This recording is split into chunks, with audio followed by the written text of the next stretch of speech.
tayo ang lahat para sa ating panalangin. Shirley, maaari mo ba paunahan ang ating panalangin? Father, the Son, the Holy Spirit, Amen. Angel of God. Angel of God, my guardian dear, to much love communes me here. Ever this day, be at my side, to light and guard, to rule and guide. Amen. In the name of the Father, of the Son, and the Holy Spirit. Amen. Bago kayo umupo, ay pakinggan ko na ng ayos ang inyong mga upuan at pagpulot ng mga basura na nasa sahig. Okay, maaari na kayo umupo. Magandang umaga, mga bata! Magandang umaga po, Guro! Kamusta kayo sa araw na ito? Mabuti po! Mabuti naman kung ganun. May binigay ba akong assignment sa inyo noong nakaraan? Wala po, Guro! Mabuti naman. Sino ang lumiban sa klase natin ngayon? Wala po, Guro! Okay, dahil wala ay magpapatuloy tayo. Ngunit bago tayo dumako sa ating diskusyon, ay maaaring nyo bang basahin ang ating alitutunin dito sa loob ng ating silid-aralan? Alitutunin! Aktibo sa pagkikilahok sa klase. Respeto sa guro at sa kapwang mag-aaral. Angkong na pag-uugali sa loob ng silid-aralan. Laging handa at masigasig sa pag-aaral. Naiintindihan ba ang ating alitutunin, mga bata? Opo! At ngayon naman, ay mayroon ako ditong chart ng pag-uugali. Sa nakikita ninyo ay may 4 na cartoon character. Ibig sabihin, ay hahatiin ko kayo mamaya sa 4 na pangkat. At mayroon din ako dito, talaan ng puntos.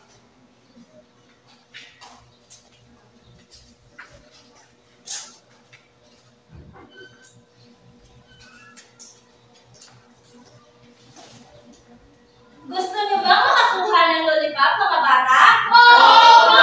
Mabuti naman kung ganun. At para makakuha kayo ng mga lollipop, ay kinakailangan nyo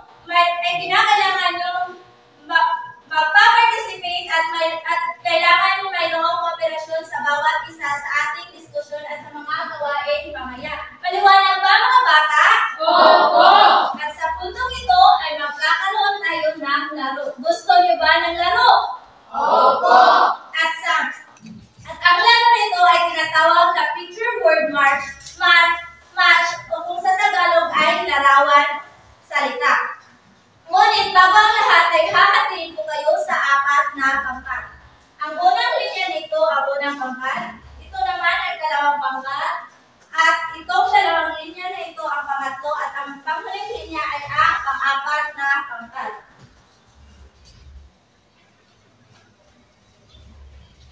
Sa nakikita ninyo ay mayroon akong hawak na mga envelope. At sa envelope na ito ay naglalaman ng mga larawan. Ang gagawin nyo lang ay bubuuin ninyo ang mga larawan na nasa loob nito at pagkatapos ay hahanapin ninyo ang angkong o tugma na salita na naaayon sa larawan na inyong nabuo. At mayroon rin ako dito Manila de papel. At pagtapos na ninyong nabuo ang mga larawan at pag bigyan nyo na ito ng mga salita o mga pangalan, yung mga larawan na iyon ay itataas nyo lang ang bandila na ito. Ibig sabihin kung sinong pangkat ang nakakaunang magtaas ng bandila ang siyang panalo. Naiintindihan niyo ba, mga bata? Opo! Okay, mabuti naman.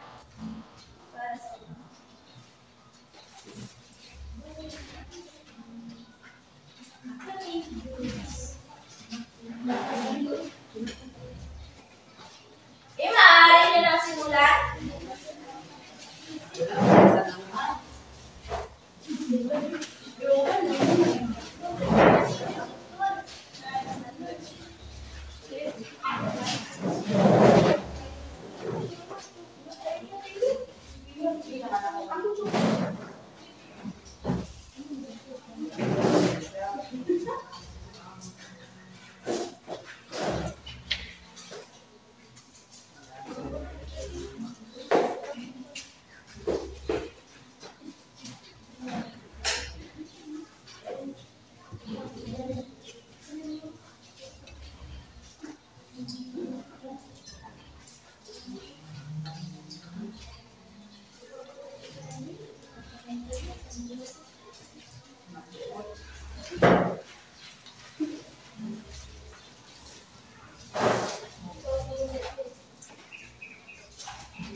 Okay.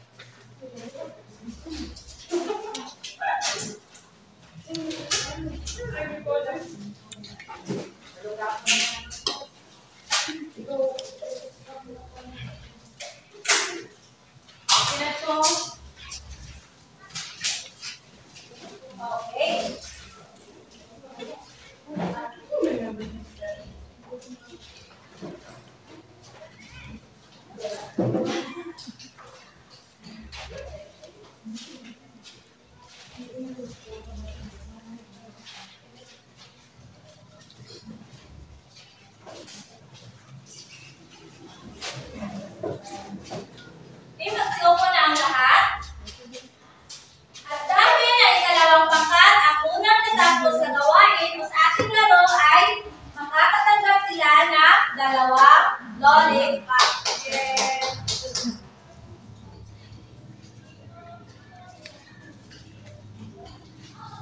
At para naman sa unang pangkat, pangatlo at pang-apat na pangkat ay makakatanggap sila ng tig-isang lollipop. Naiinit na po ako.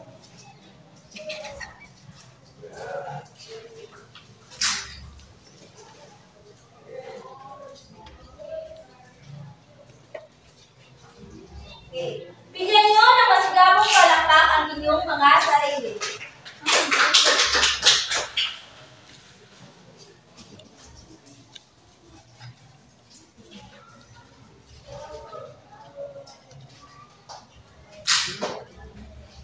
Nag-enjoy ba kayo sa ating ginawa, mga bata? Oo! Mabuti naman kung gano'n. At ngayon, batay sa larawan na inyong nabuo, ano ang inyong mga napapansin? Okay, Delegy? Nakita ko sa larawan ay may pagkain, doktor, buntis, at saka water. Okay, maraming salamat.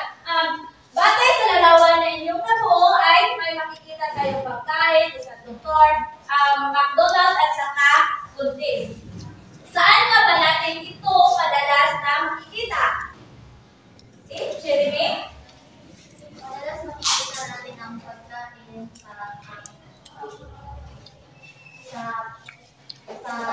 palengke at ang doktor nakikita natin sa ospital at ang McDo natin nakikita natin sa syudad at ang Okay, tama. Ang mga nasa larawan ay makikita natin ito sa ating mga paligid. So, ibig sabihin, ang pagkain ay matatagpuan lamang natin dito sa ating paligid, lalong-lalo na sa pamilihan. At ngayon mga bata, batay sa larawan na inyong nabuo, may idea ba kayo kung ano ang tatalakayin natin sa araw na ito? Okay, Jerry? Sa palagay ko, ang tatalakayin natin sa mga ganito ay tungkol sa mga pangangailangan ng mga tao. Okay, sa umaga ito ay tatalakayin natin ang tungkol sa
ay nasa magagawa sa mga sumusunod na may 5% na antas. Para ang mga tao na kailangan ng angkop na produkto at serbisyo. Naisadula ang ipagkakanaryo tungkol sa mga taong nangangailangan ng angkop na produkto at serbisyo. At nailalahat ang kabagahan ng angkop na pangangailangan ng produkto at serbisyo ng mga tao. Maliwanag ba ang ating mga layunin, mga bata? Oo! Mabuti naman kung ngayon ay ating aalamin kung ano nga ba ang ibig sabihin ng produkto at serbisyo. Ngunit, sino sa inyo ang nakakaalam kung ano nga ba ang produkto? May ideya ba kayo? Okay, Kimberly? Ang produkto ko ay yung mga binibili natin sa tindahan, kaya yung pagkain, damit, at iba pa. Tama! Pag sinabi natin produkto, ito ay tumutukoy sa mga bagay na binibili natin sa pamilihan. Ito ay maaaring ani o bunga at kalakal tulad ng pagkain, damit, sabon, sasakyan at iba pa.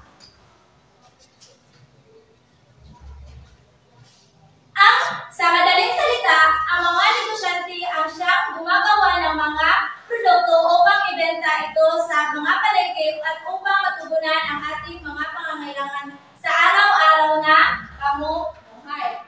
At alam niyo ba kung ano ang tawag sa mga taong bumibili sa palengke? Okay, Claribel? Okay, Jaden? So po ay tinatawag na consumer. Tama! Ang mga taong bumibili, sila ay kadalasang tinatawag na consumer o customer. At ngayon naman, narito ang mga halimbawa ng produkto. Makikita ninyo na may mga damit, pagkain at maging mga gamot. At ngayon naman ay dumako tayo sa serbisyo. May alam ba kayo kung ano ang ibig sabihin ng serbisyo? Okay, Ernie? Ang serbisyo, ito yung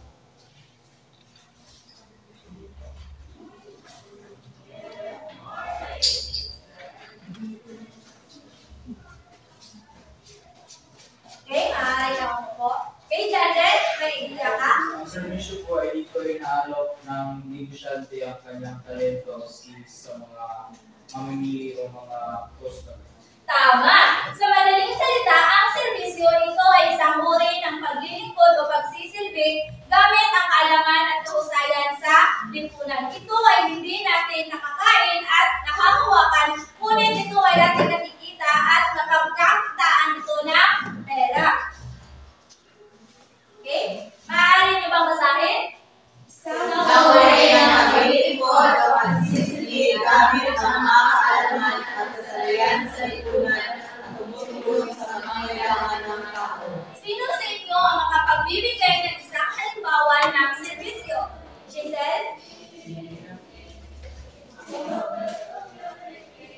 Isa sa halimbawa ng serbisyo ay ang pagiging turon kung saan ay nagbibigay siya at nagtuturo sa mga kabataan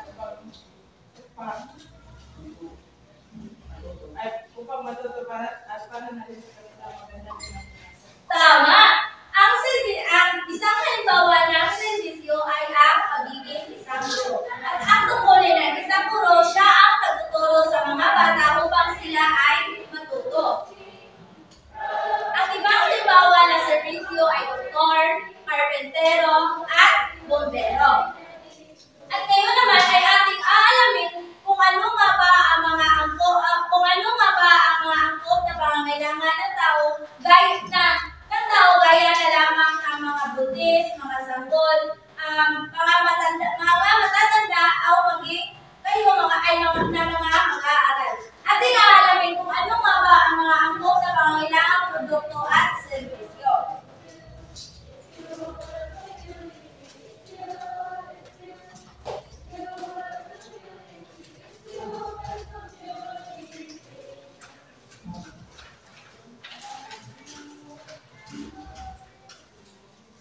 Uunahin natin ang sanggol. Sino sa inyo ang may ideya kung ano nga ba ang mga pangangailangan ng isang sanggol? Jeremy? Ang pangangailangan po ng isang sanggol ay gatas. Tama! Ang mga pangangailangan ng sanggol ay gatas,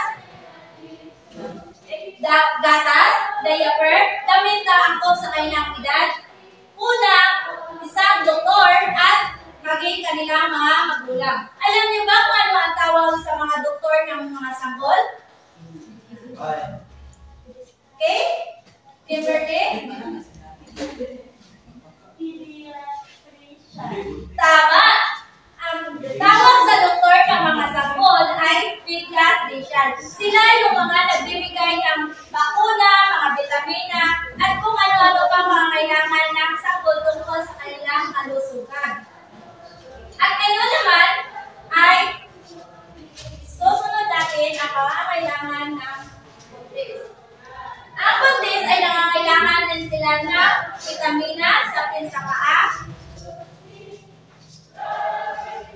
mga masustansyang pagkain, isang doktor, at maging mga damit na angkop sa kanilang kalusugan o sa kanilang katawan. Alam ba ninyo kung ano ang tawag sa doktor ng mga buntis? Hindi. Okay, Jandel? Ang tawag po sa doktor ng mga buntis ay bigay. Tama, ang tawag sa doktor ng mga buntis ay OB-GYN. Sila rin ang nagbibigay ng bakuna. Kaya naman sa tol ay binabakunahan din ang mga buntis. At binibigyan din sila ng vitamina. At ngayon naman ay ang mga matatanda at may sakit. Ating aalamin kung ano nga ba ang kanilang mga pangangailangan. May mga pangangailangan kaya sila, mga bata? Ano-ano kaya ang mga iyon?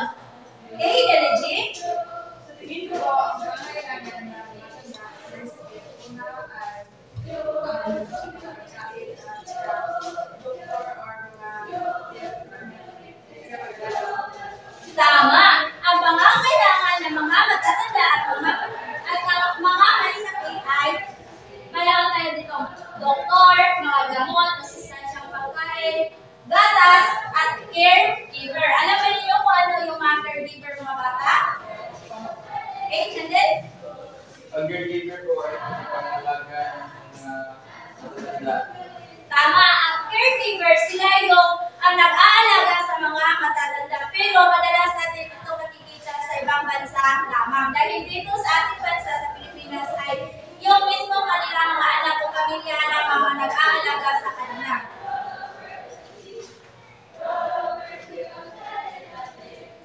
At ngayon naman, kayo, bilang mga mag-aaral, may mga pangangailangan din ba kayo? Eh, maaari ko bang malaman kung ano ang inyong mga pangangailangan? Eh, Kimberly? Allowance! Eh, ano pa? Rex? Mga kape, Jandel? mga ballpen, Dito naman, okay, Sherry Jane? Tama!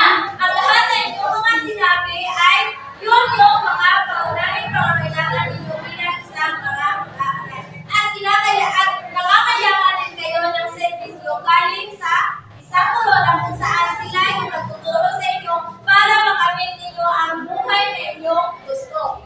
Naiintindihan niyo ba ang ating tinalakay sa araw na ito? May mga katanungan pa ba kayo tungkol sa ating tinalakay? Wala po! Mabuti naman kung ganun. At ngayon, para mas lalong na ninyong maiintindihan ang ating tinalakay ay magkakaroon tayo ng pagsasadula. Gusto niyo ba ang magsadula, mga bata? Okay, mabuti naman kung ganun. Sa parihong pagkat ay pipili kayo ng isang kinatawan upang pumunta dito sa harapan at bumunot ng mga senaryong inyong isadula. Okay? Sa unang pagkat, sino ang inyong kinatawan? Okay, kalawang pangkat. Patlong pangkat. At ang panghuling pangkat. Sa senaryo na inyong mga natanggap ay pinakailangan yung isadula kung anong mga hakbang ang inyong gagawin upang kayo ay mabuhay o sa ibang salita para makuha ninyo ang produkto na inyong kinakailangan at maging ang servisyo. Okay. Ngunit, Ngunit bago kayo magsimula, ay mayroon ako dito mga pananayan sa inyong pagsasalula.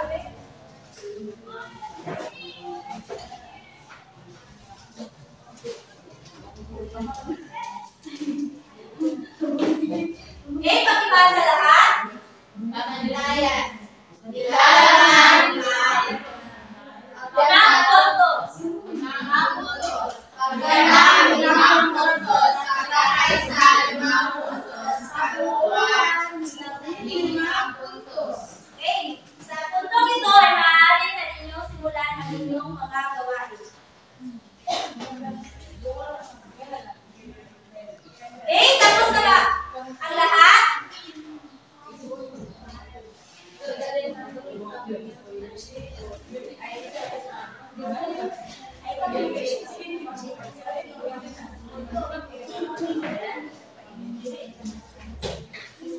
Okay, maraming salamat mga bata. Talagang kahanga-hanga ang mga pinakita ninyo sa inyong pagsasadula. At sa puntong ito, ay bibigyan ko kayo ng tig-dalawang lollipop dahil lahat kayo ay na mayroong kooperasyon at partisipasyon sa bawat pangkat.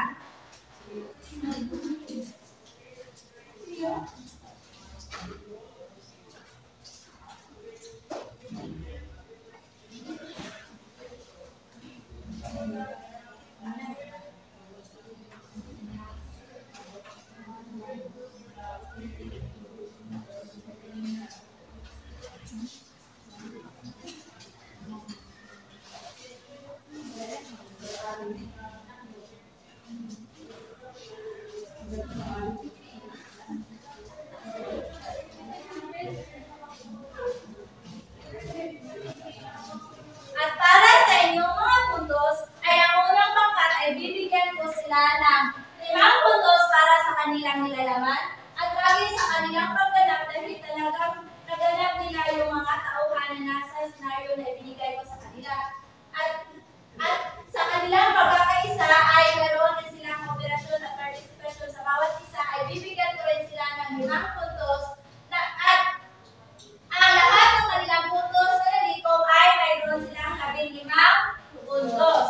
At sa ikalawang pangkat naman ay gayon pa rin. Bibigyan ko sila ng 15 puntos dahil ang kanilang nilalaman ay talagang pinapakita nila yung senaryo o yung content ng kanilang senaryo. At sa kanilang pagganap, ganoon rin dahil pinakita nila yung ang kaugalian o yung mga tauhan kung ano ang kanilang gagawin at sa kanilang pagkakaisa. At gayon din sa pangatlo at pang-apat na pangkat. At ngayon, okay, at ngayon naman ay ilalagay mo na ang inyong mga puntos.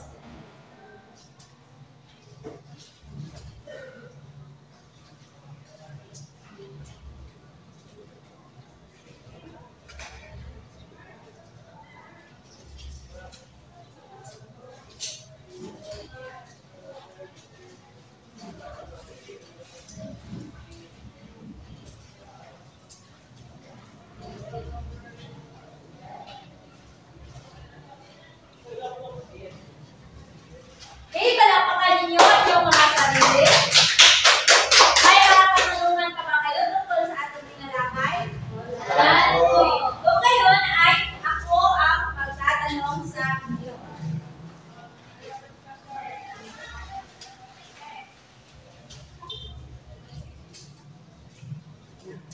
Sino sa inyo, ano-ano maulit yung mga pangangailangan ng isang sanggol? Okay, Claribel? Mga pangangailangan na isang sanggol ay diaper, gatas, damit, doktor, at magulo. Tama. At ano naman ang mga pangangailangan ng mga butis? Okay, Deji? Ang pangangailangan ng mga butis ay ang doktor, pagkain, damit, gatas, at saka Tama, magaling. At sa mga matatanda naman, ano ang kanilang pangangailangan? Okay? Early? Pangangailangan ng mga matatanda ay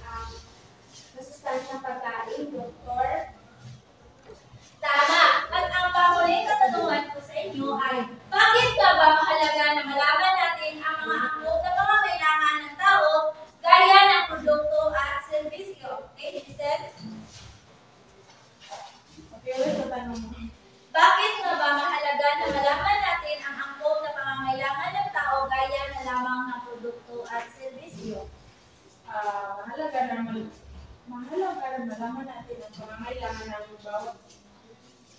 bawat tao base sa servisyo upang ito ay matugunan ng kung sino nga nangyayari o tumutulong sa kanilang pangangailangan. Tama! Bigyan ng tatlong palakpak si Giselle. Mahalaga na malaman natin ang angkop na pangangailangan ng tao gaya na lamang ng produkto at serbisyo upang mas madali natin matugunan ang kanilang mga pangangailangan. At karapatan rin ng bawat isa sa atin na malaman o makamit ang mga serbisyo at produkto na kinakailangan upang mas madali at tuloy-tuloy ang ating pamumuhay sa araw-araw. May mga katanungan pa ba kayo mga bata? Wala na po. Kung ngayon ay magkakaroon tayo ng isang pagtataya.